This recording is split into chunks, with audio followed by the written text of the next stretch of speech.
Bienvenue sur cette vidéo et aujourd'hui je vais vous montrer comment j'ai planifié et préparé mon grand départ pour le voyage à Belle. Mais pour ceux qui ne me connaissent pas, introduction. Pour ceux qui ne me connaissent pas, je suis Victor Gencial, un grand passionné de voyage avec mon van ou en sac à dos. Sur cette chaîne YouTube, on y retrouvera donc des vidéos avec Michel, mon van, et puis des vidéos de découverte avec le van et des vidéos en sac à dos à la découverte du monde. Alors si c'est pas déjà fait, n'hésitez pas à vous abonner à la chaîne. Il me paraissait intéressant de vous montrer ma méthode, ma façon de voyager en sac à dos et de vous montrer que l'on peut voyager léger, même en étant photographe et vidéaste.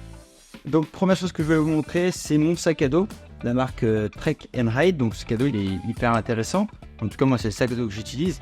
Pourquoi? Parce que ça me permet surtout d'avoir un sac qui est assez gros, donc 45 litres.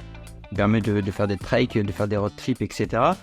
Mais il me permet réellement, quand je prends l'avion, de ne pas le mettre en soute, puisque je peux le passer en valise cabine. Et ça, c'est hyper intéressant. Il fait 55 cm de long. Et puis de largeur, il fait 35, si je ne me trompe pas, de largeur. Et c'est vraiment cool. Et il y a vraiment toute ma vie dans ce sac à dos. Et l'avantage, c'est que j'ai pas de risque de perte dans l'avion, puisque il est toujours avec moi. Et puis c'est un gain de temps à l'arrivée, puisqu'on n'a pas besoin d'attendre non plus les valises à l'arrivée. Alors forcément, dans un sac à dos, on y met tout ce qui est vêtements, sous-vêtements.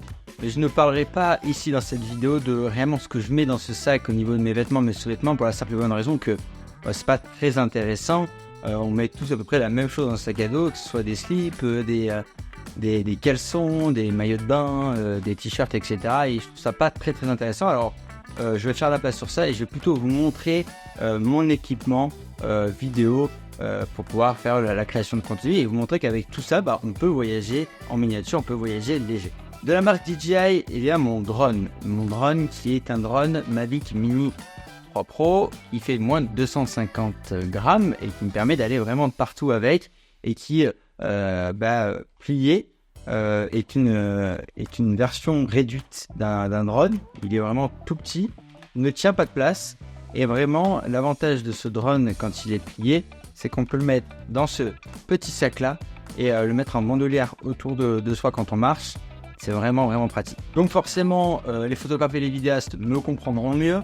On est obligé de partir avec pas mal de cartes SD.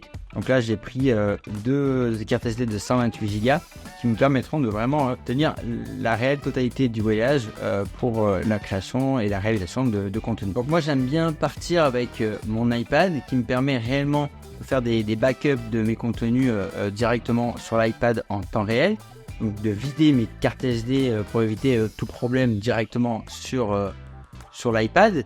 Et puis ça me permet aussi dans l'avion et puis le soir quand je viens de me reposer de regarder des films, créer du contenu, faire différentes petites choses grâce à mon iPad. Et ça m'évite d'avoir mon ordinateur parce que cet iPad il est quand même assez petit et il rentre vraiment de partout. C'est vraiment intéressant de voyager avec son iPad plutôt que son gros ordinateur. Forcément, ce qui s'accompagne de mon iPad et puis par la même occasion de mon téléphone, ce sont mes écouteurs. Donc j'ai des AirPods totalement basiques qui me permettent d'écouter ma musique et de faire mes montages, soit dans l'avion ou dans les différents endroits où je m'arrête. Sans oublier la petite gourde, très intéressant, surtout dans les pays où l'eau n'est pas forcément potable directement dans le robinet, parce que ça me permet de faire des réserves d'eau que je mets directement sur moi dans mon sac. Et puis enfin, pour les photographes et les vidéastes, le plus important est maintenant entre mes mains. Donc mon argentique Minolta, le XG1, qui va me permettre de faire réellement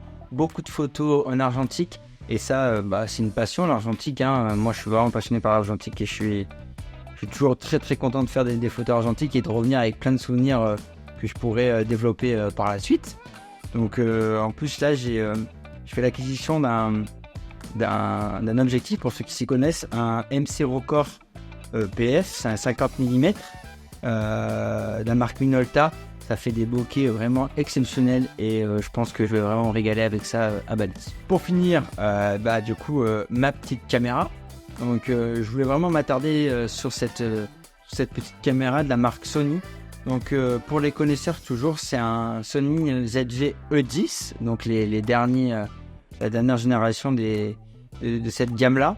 Donc c'est hyper pratique. Alors c'est vraiment un boîtier qui est adapté pour le vlog, ce qu'on appelle le vlog. D'ailleurs, ils appellent ça boîtier spécial vlogging. Mais en fait, ce boîtier, il est vraiment exceptionnel. Alors, c'est un petit capteur, c'est un petit format, mais c'est d'une qualité inégalable. Franchement, moi, pour filmer avec des Sony Alpha 4, avoir l'habitude des Sony Alpha 7S3 également, franchement, ce boîtier, il est juste fou.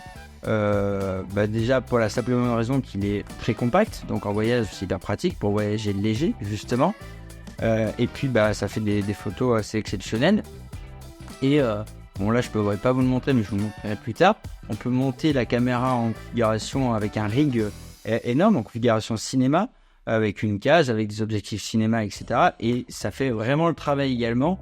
C'est vraiment un bijou de technologie que nous a sorti Sony, et j'en suis hyper ravi d'avoir fait cette acquisition il n'y a pas très longtemps finalement, pour vraiment me permettre de voyager léger et d'être libre dans tout ce que je vais filmer à l'étranger et quand je voyage en fait. Et donc, pour que ce soit le plus pratique possible, comme vous pouvez le voir, je n'ai pas de sangle. Moi je ne veux pas, en tout cas cette petite caméra, le mettre autour de mon cou parce que ça tape, ça va dans tous les sens. Je trouve ça vraiment pas pratique. Le truc qui est vraiment pratique, c'est ce petit loquet, si on peut appeler ça comme ça, qui me permet de l'accrocher directement à mon sac à dos juste ici, de décrocher et raccrocher instantanément l'appareil, hop, directement accroché ici tout au long du road trip. Et pour moi, c'est un achat qui est très simple, mais un confort que je pourrais même pas expliquer tellement c'est utile, en tout cas quand vous faites du vlog et quand vous faites du contenu à l'étranger, vous êtes toujours en permanence avec votre sac à dos. Maintenant que l'on a vu le contenu de mon sac à dos, je voulais vous parler d'une application que j'utilise énormément. Elle est vraiment intéressante pour les voyageurs. Elle vous permettra de suivre en direct votre itinéraire. Cette application n'est ni plus ni moins qu'un réseau social et elle vous permettra de suivre des personnes. L'avantage, c'est que vous pourrez suivre en direct le road trip des personnes et puis de voir toutes les photos qui auront été prises tout le long du road trip. Pour ma part, vous pourrez me suivre sur Polarstep. Je vous mettrai le lien en description et suivre toutes mes aventures à Bali. Au programme, j'ai décidé de visiter une bonne partie de l'île, de découvrir énormément de restaurants et de rencontrer la population locale. Bien entendu, je pars avec ma caméra et mon appareil photo pour créer les prochains contenus sur cette vidéo YouTube. Durant quelques temps, il y aura une interruption de toutes les vidéos que je fais toutes les semaines sur cette chaîne. En revanche, je vous invite à me suivre sur Polarstep pour suivre mon itinéraire, mais également sur Instagram pour suivre en temps réel également tous les contenus que je ferai. N'hésitez pas à m'envoyer un petit message sur Instagram si vous avez des questions. Et rendez-vous sur Polarstep et Instagram pour les plus curieux. Salut les créatifs!